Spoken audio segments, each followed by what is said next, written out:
Et bien salut à tous, moi c'est Kalou et aujourd'hui on se retrouve pour un nouvel unboxing. Donc aujourd'hui je vais vous présenter une Nike Air Jordan 1 Volt Gold. Et sur ce on se retrouve pour l'unboxing de la paire après l'intro.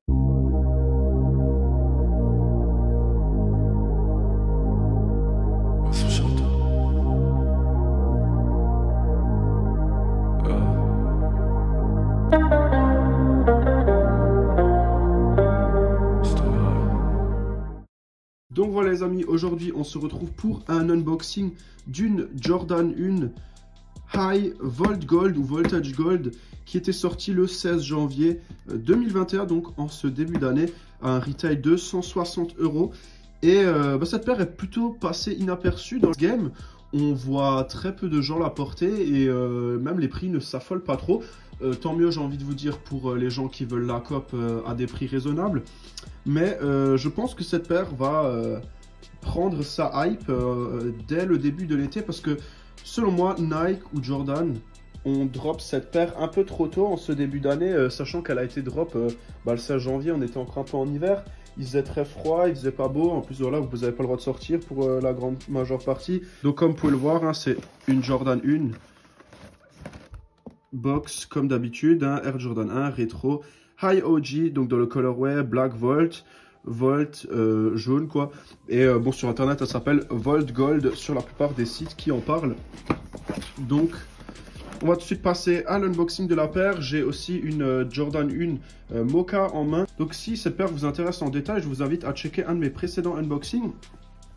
Et cette paire est aujourd'hui juste là dans cette vidéo pour servir de comparaison, parce qu'il y a quelques changements majeurs sur cette Jordan qui sont pour moi une première. Il y a des trucs que j'ai jamais vus avant et c'est l'occasion de les découvrir aujourd'hui avec ce petit unboxing. Donc on va déjà se débarrasser de ce petit couvercle et on va tout de suite passer au déballage de la paire. Et comme vous pouvez la voir ici dans sa splendeur éclatante en jaune avec deux tons de jaune différents. Comme j'ai dit précédemment, donc cette paire était sortie le 16 janvier pour un retail de 160 € et les matières sont plutôt quali. Donc je sais pas si ça ressort bien à la caméra, mais comme vous pouvez le voir ici, il y a déjà une nuance, hein. Donc là vous avez un blanc éclatant et la semelle elle est bien jaunie légèrement, donc elle a vraiment un style un peu vintage. La semelle est bien blanc crème. Donc il y a clairement une distinction entre ces deux tons de blanc. Et vous avez déjà ici pour commencer donc une toe box en cuir noir lisse. Les lacets également sont blanc cassé. Je pense que ça se voit ici. Donc ils ne sont pas blanc normal, c'est vraiment des lacets blanc cassé. C'est fait exprès également. Vous avez bien sûr ici un swoosh noir, hein, qui fait tout le tour de la paire, qui va jusqu'à derrière comme d'habitude. Vous avez cet empiècement au niveau du talon, donc qui est vraiment donc ce jaune gold comme il l'appelle, vu que c'est Volt Gold. Donc vous avez vraiment ce Harvest Gold, hein, qui fait donc tout le tour du talon, qui est très très joli. La couleur est bien. Moi franchement j'aime bien la mixture justement de ces 3-4 couleurs, jaune et noir, ça va toujours ensemble, et blanc et jaune, ça va aussi très très bien ensemble. Donc de ce côté-là, le match des couleurs, je trouve qu'il est très très réussi. Et donc, vous avez bien sûr une outsole noire, hein, en caoutchouc, comme toutes les Jordan. À la semelle de ce côté-là, il n'y a rien de particulier. Mais vous avez déjà ici pour changer, donc vous avez cette ailette, voilà, qui a sur toutes les Jordan. Certaines Jordan ont décollé et d'autres non. Donc par exemple celle-là, voilà, c'est décollé. Alors que comme vous pouvez le voir sur la Jordan Mocha, ici, vous ne pouvez pas détacher ce morceau. Donc c'est cousu ensemble, vous ne pouvez pas les séparer. Donc ça, déjà, une particularité de cette Jordan qui est différente des autres. Elle a ensuite un recouvrement, comme vous pouvez le voir ici, en nylon, qui fait tout le tour de cet empiècement en cuir, hein, voilà, qui contourne totalement le morceau, donc qui le protège encore une fois.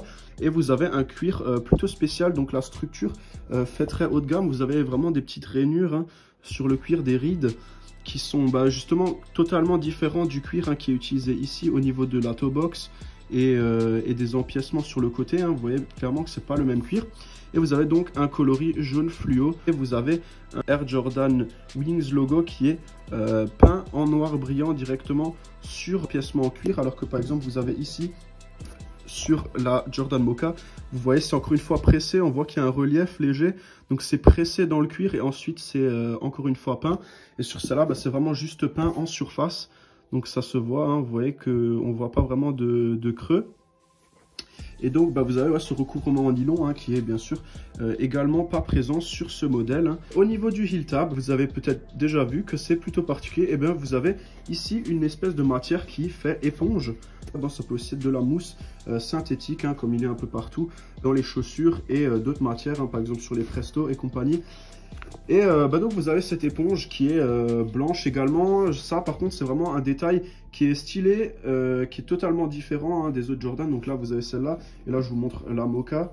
Donc la Mocha à cet endroit-là elle a un cuir normal, hein, blanc crème, qui recouvre donc le heel tab. Vous avez donc une paire de lacets supplémentaires, des extra laces sont fournis, donc des extra laces noirs qui sont déjà fournis avec la Jordan. Donc vous avez au total 2 paires de lacets. Ensuite vous avez bien sûr, ouais, comme je disais avant, cette languette en nylon. Donc une languette en nylon qui fait très Presto justement. Vous avez vraiment ce style industrialisé, tout est ouvert, rien n'est caché. Sur la paire vous voyez vraiment tout. Donc cette languette en nylon. Et comme vous pouvez le voir ici, c'est pas du tout un défaut de fabrication. C'est fait exprès, je croyais moi-même au début quand j'ai reçu la paire. Sachant que sur les photos qu'on voyait, majoritairement on la voyait de côté. Donc on voyait pas trop la paire de face. Donc on pouvait pas voir ça. Et du coup au début je pensais que c'était un défaut de fabrication. Et j'ai regardé un peu sur le net après la sortie.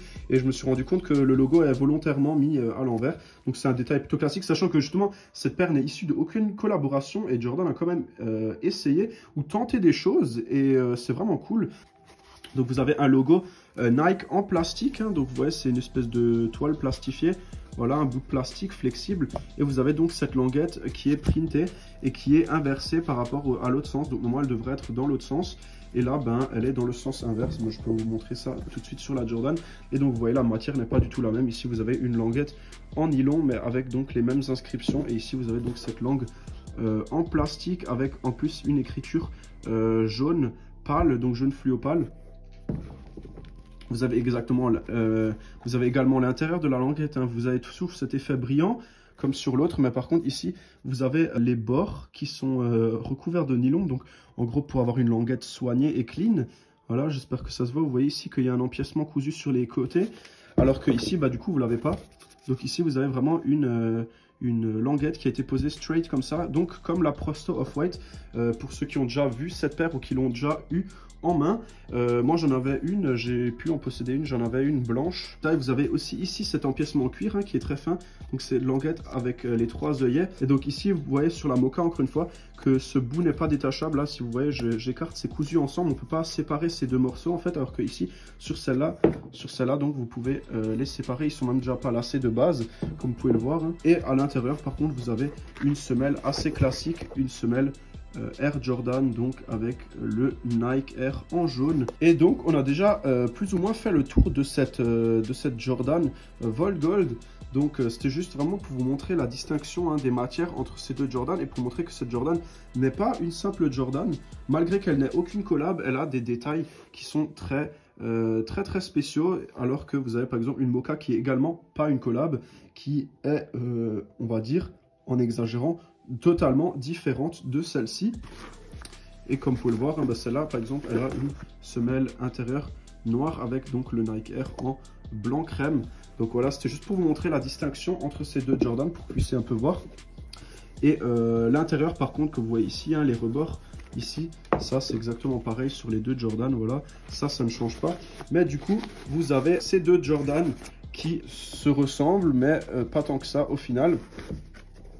Déjà du part du coloris, mais au niveau des détails ce sont deux Jordan 1 mais qui sont totalement différentes malgré qu'elles soient sans collab. Et vous avez bien sûr une Jordan 1 ici de ce côté là qui valait 160 € à la sortie et qui en vaut actuellement entre 400 et 500 en fonction des tailles que vous avez. Et vous avez ici une Jordan qui est pas hypée du tout, qui avait un retail de 160 € et qui stagne autour des 200 et encore même 200. Il y a des gens qui ne veulent pas payer ce prix là. J'avais vu sur We The New, ils la vendent 265. Moi je vous conseille d'aller voir sur Collect ou StockX, vous aurez sans doute des offres plus intéressantes que sur le marché français ou alors sur Vinted éventuellement. Mais faites gaffe aux fakes parce que j'en suis sûr qu'il y a déjà des fakes qui circulent de ce modèle et sachant que c'est pas une paire qui est très répandue vu que peu de gens l'ont, que du coup il y aura peut-être pas beaucoup de gens là pour vous faire des legit checks. Donc en tout cas j'espère que ce petit unboxing vous aura plu. N'hésitez pas à liker la vidéo, à la commenter et bien sûr à vous abonner à ma chaîne pour ne rater aucun de mes prochains unboxings. Je vous invite à visiter StockX ou Collect en fonction, ou Vinted. Si vous cherchez cette paire, prenez-la maintenant. Tant que les prix sont intéressants, je pense que cette paire, malgré qu'elle soit boudée, elle va prendre de la valeur dans les prochains temps. C'est pareil pour toutes les Jordan. J'ai déjà eu plein de Jordan que j'ai vendus à des prix cassés, à 40 € de plus que ce qu'elles valaient. Et aujourd'hui, ces paires, elles frôlent les 300-350 € 1 an ou 2 ans après. Profitez-en que les prix soient intéressants pour en acheter une maintenant, plutôt que de regretter une fois que la paire sera très demandée et que les prix vont gonfler. Donc sur ce, je vous souhaite une bonne après-midi ou une bonne soirée les amis, et je vous dis à la prochaine. Ciao, ciao.